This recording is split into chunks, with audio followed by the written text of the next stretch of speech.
సింగరేణిలో కార్మికుల అక్రమ బదిలీలు ఆపాలని టీబీజీకేఎస్ రాష్ట్ర అధ్యక్షులు మిర్యాల రాజిరెడ్డి యాజమాన్యాన్ని డిమాండ్ చేశారు. ఈ మేరకు గోదావరికని టీబీజీకేఎస్ కేంద్ర కార్యాలయంలో శనివారం సాయంత్రం ఏర్పాటు చేసిన సమావేశంలో మాట్లాడుతూ సింగరేణి సంస్థలో ఇటీవల RG1, RG2 ఏరియాలో టీబీజీకేఎస్ కు సంబంధించిన మాదాసు రామ్మూర్తి, జాహీద్ పాషా, బాలసాని కొమరయ్యలను ఎలాంటి కారణం లేకుండా బదిలీ చేయడం జరిగిందని, వారు ఏమి తప్పు చేశారని ట్రాన్స్ఫర్ చేశారో సింగరేణి యాజమాన్యం వివరణ ఇవ్వాలని కార్మిక వర్గం అడుగుతుందన్నారు.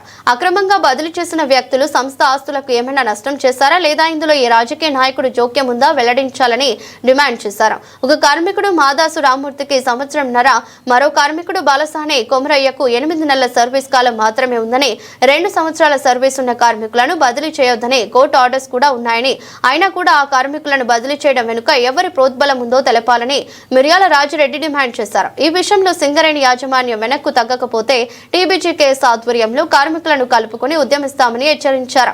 ఈ సమావేశంలో టీబీజీకేఎస్ నాయకులు నూనె కొమరయ్య, వడ్డేపల్లి శంకర్, పర్లపల్లి రవి, చెల్పూరి సతీష్, చెలుకలపల్లి శ్రీనివాస, ప్రవీణ్, సాయి, రోడ్డా సంపత్, మీసా, రాజు, కళాధర్ తదితరులు పాల్గొన్నారు.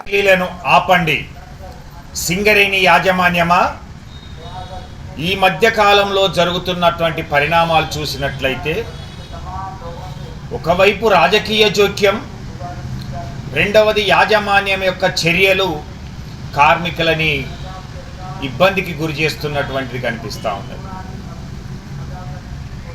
నిన్నగాక మొన్న RG1, RG2లో సంబంధించినటువంటి తెలంగాణ బొగ్గని కార్మిక సంఘం నాయకత్వాన్ని, ముఖ్యంగా RG1లో జావిద్ పాషా అనే మా deputy general secretary, EP operator ఓసిఫై గారిని, అలాగే RG2కు సంబంధించి మా వర్కింగ్ ప్రెసిడెంట్ అయినటువంటి మాదాసు రామ్మూర్తి, అలాగే మాకు అభిమానంగా ఉన్నటువంటి బాలసాని కొమరయ్య అనేటువంటి టెక్నీషియన్ వర్క్షాప్, వీరు ముగ్గురికి నిన్న బదిలీ లెటర్స్ ఇవ్వడం జరిగింది యాజమాన్యం.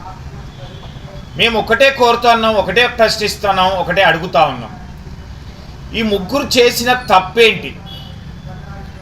వీళ్ళేమన్నా కంపెనీ ఆస్తులను నష్టపరిచినరా? కంపెనీ అధికారుల మీద దాడులు చేసినరా? లేదంటే ఏదైనటువంటి కొన్ని సంస్థలలో ఇబ్బంది కలిగించేటువంటి చర్యలు చేపట్టినరా? లేదా వాళ్ళకి ఏమైనా బిజినెస్లు ఉన్నాయా? లేదా వాళ్ళు ఏమైనా యాజమాన్యాన్ని బ్లాక్మెయిల్ చేస్తూ ఉన్నారా? లేదా వాళ్ళకి ఇతర బిజినెస్లు కానీ, వడ్డీ వ్యాపారాలు కానీ, ఇంకా మెడికల్ కానీ, లేకపోతే ట్రాన్స్ఫర్ల దందాలు కానీ, ఎక్కడైనా ఏమైనా వీళ్ళు ఇబ్బంది పెట్టిర్రా, కంపెనీకి నష్టం చేసిర్రా అనేటువంటిది తెలియజేయాలని మేము కోరుతాము. ప్రాపర్గా ఎంక్వైరీ చేశారా? లేక ఎవరో అనామకులు ఇచ్చినటువంటి పేరును తీసుకొని మీరు వాళ్ళు చెప్పినట్టుగా ట్రాన్స్ఫర్ చేశారా? లేదా రాజకీయ ఒత్తిడి, రాజకీయ ప్రోద్బలంతో మీరు చేసినరా అనేటువంటిది ఈరోజు కార్మిక వర్గం అడుగుతూ ఉన్నది.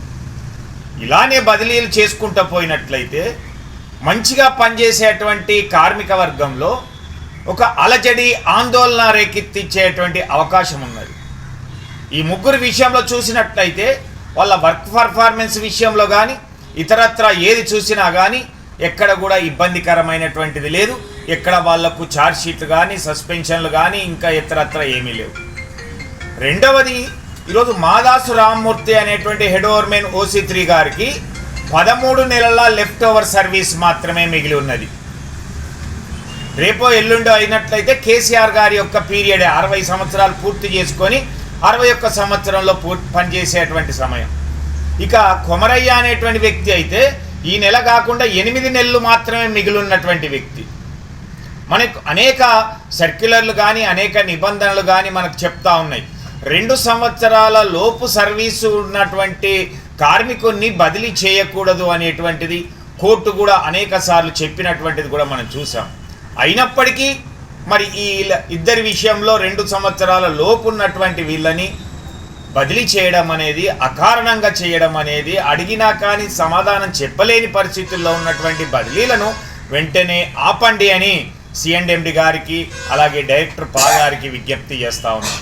లేదంటే తెలంగాణ బొగ్గని కార్మిక సంఘం ప్రత్యక్ష ఆందోళనలు చేస్తుంది. కార్మిక వర్గాన్ని, అన్ని యూనియన్లను కలుపుకొని సింగరేణి